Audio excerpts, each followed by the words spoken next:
पादाय कृष्णप्रेष्ठाय भूतले श्रीमते भक्तिवेदान्तस्वामिन्निधि नामिने नमस्ते सारस्वते देवे गौरवाणी प्रचारिणे निर्विशेषशून्यवादी भाष्यदेशधारिणे जय श्री कृष्ण चैतन्य प्रभु नित्यानंद श्री अद्वैत गदाधर श्रीवासादि गौरभक्तवृंद हरे Krishna Krishna Krishna Hare Hare Hare Ram Ram Ram Hare Hare. Hare Krishna. Thank you everyone for joining. So yesterday we were discussing about this Govardhan Lila, some of those lessons and some reasons that why this pastime happened and what we can learn from that. So we discussed. The quick recap on that was, one thing is, we discussed about some stories about the Govardhan Hill, and also that how one of the quality of Krishna is that Krishna always wanted to glorify his devotees. So this Govardhan Hill is also another great devotee. So for Krishna, when Indra was sending forth this torrential rains, Krishna would have protected all the Brajvasis in so many different ways. Right? For Krishna, nothing is impossible. He's all powerful Lord. He would have probably dried up the whole entire water. He would have expanded his own house like Nand Bhavan, so big that whole Braj can come inside the house. Or he could have done so many other things. But why Krishna chose to particularly lift this Govardhan hill? Because he wanted to give that credit to Govardhan hill. He wanted to glorify that Govardhan, that, oh, this Govardhan has protected all of us, all the Vrindavan, all the Brajvasis. So Krishna takes a lot of pleasure in glorifying his devotees. Actually, there is a transcendental competition between Krishna and his devotees. Devotees are constantly trying to glorify Krishna in so many different ways. The easiest way to glorify Krishna, especially in this modern age, is chanting the Mahamantra. Hare Krishna, Krishna Krishna, Hare Hare, Hare Ram, Ram Ram, Hare Hare. So when we chant this mantra, basically it's a kirtan or chanting, japa. So we glorify Krishna, or we discuss about Krishna, we read Bhagavad Gita, we read Bhagavatam. So basically, we try to glorify Krishna, and Krishna in turn try to glorify his devotees. So this is the transcendental competition goes between the Lord and his devotees.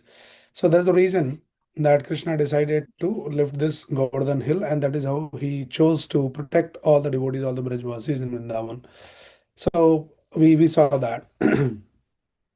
So we'll try to learn some important lessons from this past. And there's many lessons that we can learn as a sadhaka, as a spiritual practitioners when we move forward on this path, on this journey. There's a lot of obstacle comes.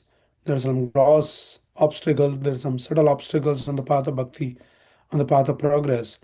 So a sadhaka, a practitioner, devotee, should be very careful, very watchful. And when we read all these pastimes and discuss and take some insights, then we become even more cautious that my spiritual journey, my spiritual progress should not be hampered because of some of those anarthas that had happened in the past. So we can learn from others' mistake. So let us just discuss a little bit more uh, that what we can learn from this. So story, we are not going the story. I think I'm assuming that everybody knows the story, that how Krishna convinced the Nanda Maharaj to switch all the all the preparation which was made for Indra Puja. He somehow convinced Nanda Maharaj and along with all the Brajvasis to better worship uh, the Govardhan.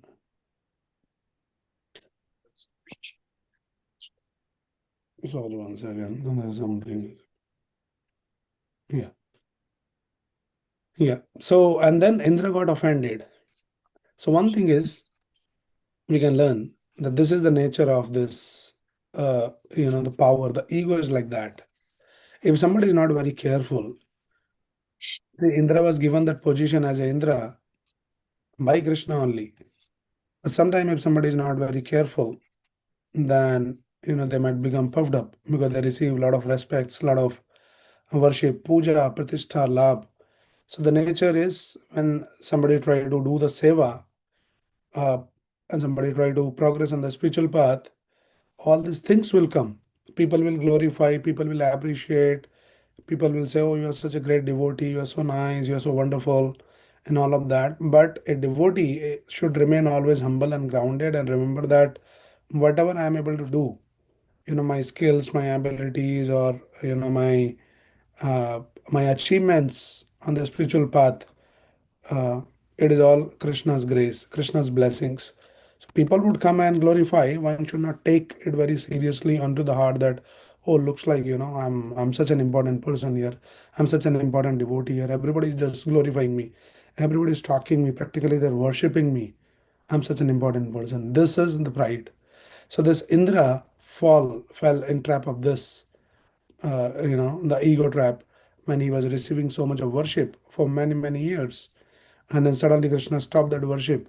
He got very, very offended. He became very disappointed, very disturbed, right? And he started condemning all the Brajvasis, Nand Maharaj and everyone. And who, like, look at these foolish people, you know. And then this verse comes. He, in fact, not only just criticizing all the Brajvasis, he criticizing Krishna. He forgot that who is this Krishna. He is saying, Vachalam balisham stabdham agya pandit manina Krishna martyam ubhashritya gopamay chakrurapriyam. So what he's saying, look at this, all these foolish people, all these Brajvashis, they come under the influence of this child, Vachalam, Balisham. Balisham matlab the Balak. This is like a small child, he's talking something, and this child is also very impudent, Stabdham. Vachalam. Vachalam means simply just talking, very talkative child. Vachalam, Balisham, Stabdham. Agyam Pandit Manina. He is Agyam. Agyam means he is ignorant child. He's just talkative child. He's talking something, and these foolish people got influenced by his talks. Look at that. And Agyam Pandit Manina. The child thinks that he is a great Pandit. He is teaching. Now I'll teach him that in the lesson. So this is what happened with Indra. He is not ordinary person. But the nature of this ego, the nature of this pride is like that. When somebody receives a lot of honor, a lot of respect, then person gets intoxicated by that. It's a most dangerous intoxicant, we can say. There might be other kind of intoxicants. Probably there might be a way to get rid of that. But if somebody is intoxicated by this puja, pratishta, lava, this glorification, appreciation, worship, and all of that, and once you know they stop receiving it, they go mad. They forget that what they are doing. So this is what was happening, and this Indra started feeling insecure. What is this? I've been receiving all this worship. Now they are not worshiping me anymore going forward. What is this? So, this insecurity is also another important lesson that we can learn. This insecurity is the product of immaturity. Those who are immature people, they feel insecure. Those who lack the maturity, and specifically those who lack the spiritual maturity, they don't understand some spiritual concepts. So this insecurity comes because of immaturity. So we should always remember, a devotee should always remember, we learn all this, that Krishna gives us everything, whatever is required in our life for the seva. Specifically, for the devotee, Krishna is ready to give the whole world. He can make us the king of the whole world. Provided Krishna should have the confidence that this devotee is so fixed up in my seva that if I give him the opulence of the whole world, he will not be distracted. He will not turn away from me.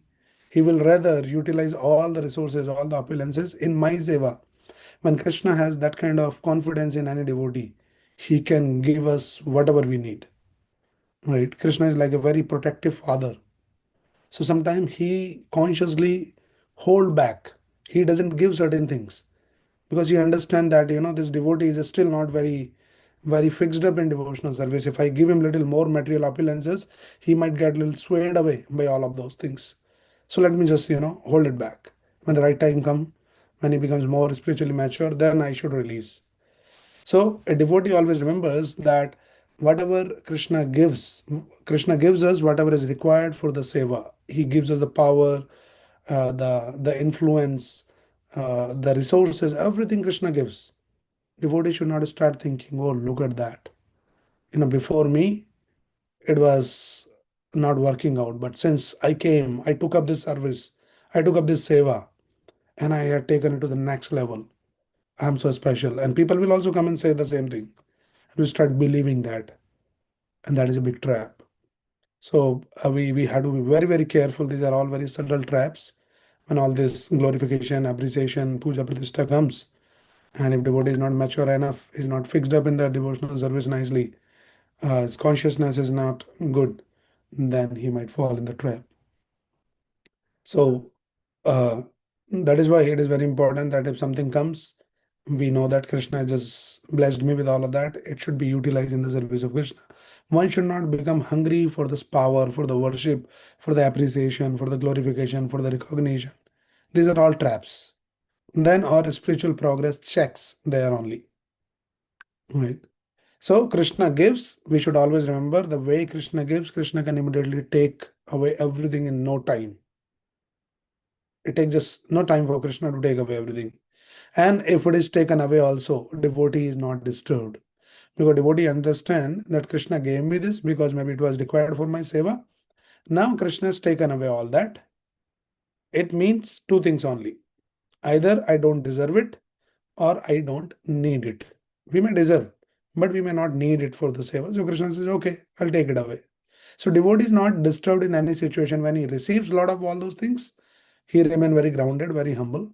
And when all those things are taken away from him, still he remain very, very fixed up, very, very grateful, very, very thankful. But a person who is hungry for the worship and all this glorification, appreciation, he becomes devastated, he becomes disheartened, discouraged, disappointed when they don't receive that honor. So it's a disease, always looking, always seeking that appreciation, glorification. So devotee should be very, very careful, right? So this is the real intoxication, this puja, pratishtha, lam, and all like that. So this is the nature of ego. It is very, very sweet, but also uh, if it is taken too much, it is intoxicating. Right? Everybody likes to be, hear some good words, some appreciation. It's nice, it's sweet. But if too much, then too much of sweet becomes intoxicating. So one should be very, very careful here. And another thing that we are talking about, that insecurity comes because of the immaturity. Mature people, they they never feel insecure because they have the inner fulfillment. They don't feel insecure. If worship comes, they are just thankful, grateful to Krishna. It doesn't come. Worship means like appreciation, glorification. They don't feel insecure. Nowadays, nobody is recognizing me. Nobody is, talking about me. I'm feeling insecure. I have to do something about it. I should be always in limelight. People should be just recognizing my services. Let me post something. Let me show to the world that I'm doing so much. And like that. It means there is no inner fulfillment. There is a hollowness in the heart. That is why somebody is trying to take some substance from outside because there's no inner substance. But a mature people, a spiritually mature person, he is inside is very, very fulfilled.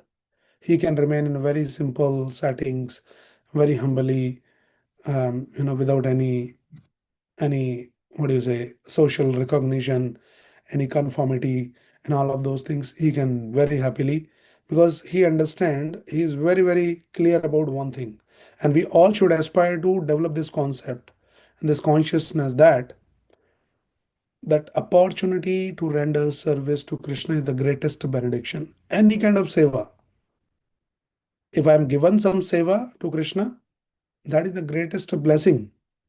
Blessing is not that I did the seva and then people glorify me, people recognize me, people appreciate me, they clap for me. That is what is the real, joy. No, that is intoxication. Real joy is I got the chance to do some seva to Krishna. I am so happy because the reality is Brahmanda Brahmite Kaun Bhagyavan Jeev.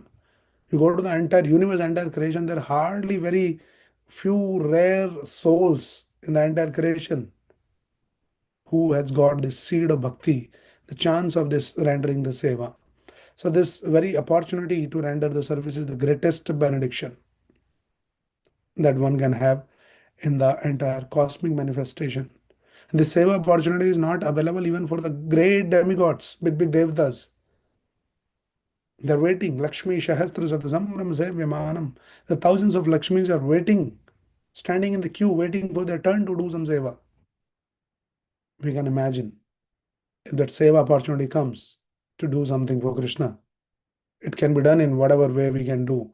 Prana, Artha, Diya, Vacha, with our time, with our skills, with our energy, with our hard earned money, we can give in the service of Krishna. And we can use our skills, whatever we can do. But that seva opportunity is the greatest benediction, greatest blessing. So a devotee is situated in this kind of consciousness. He is just happy. I'm doing some seva, I'm happy. I'm not after all this name, fame, recognition, and all of that. If it is not coming, then I'm feeling insecure. So this is called the maturity. This is called spiritual maturity.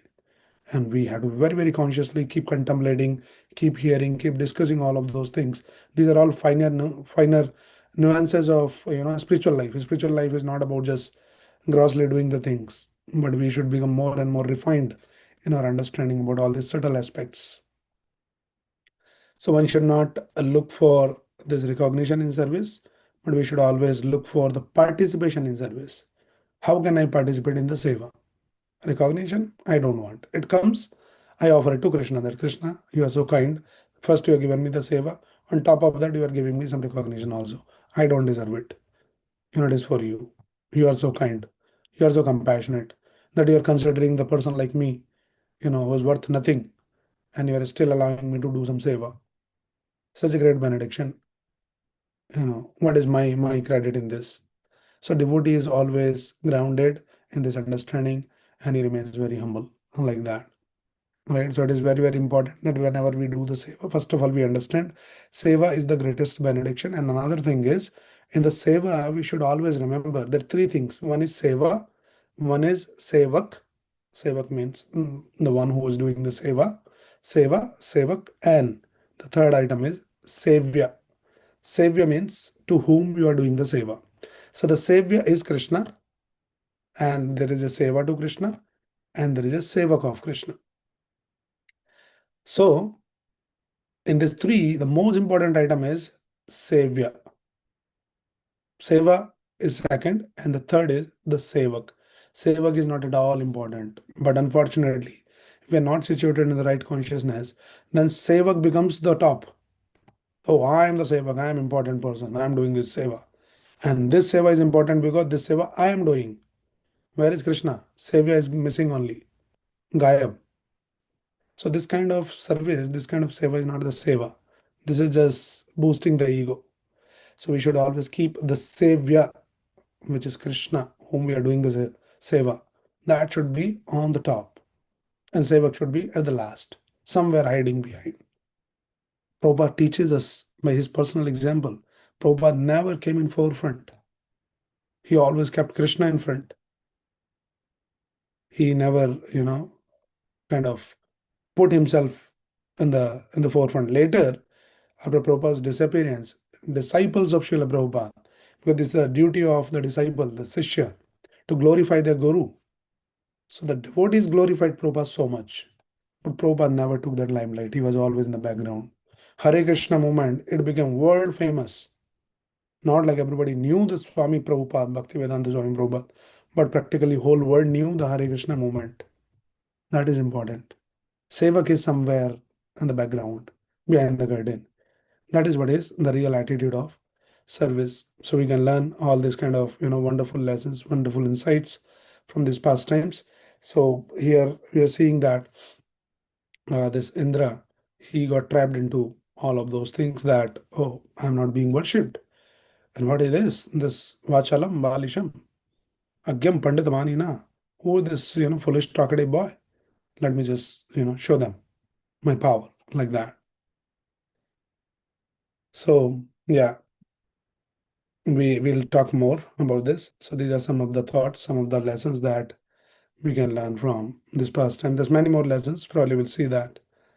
We can talk more tomorrow and then learn some lessons and try to apply some of those things. Okay. So thank you everyone. Hare Krishna. We'll read more tomorrow. Hare Krishna. Hare Krishna. Thank you.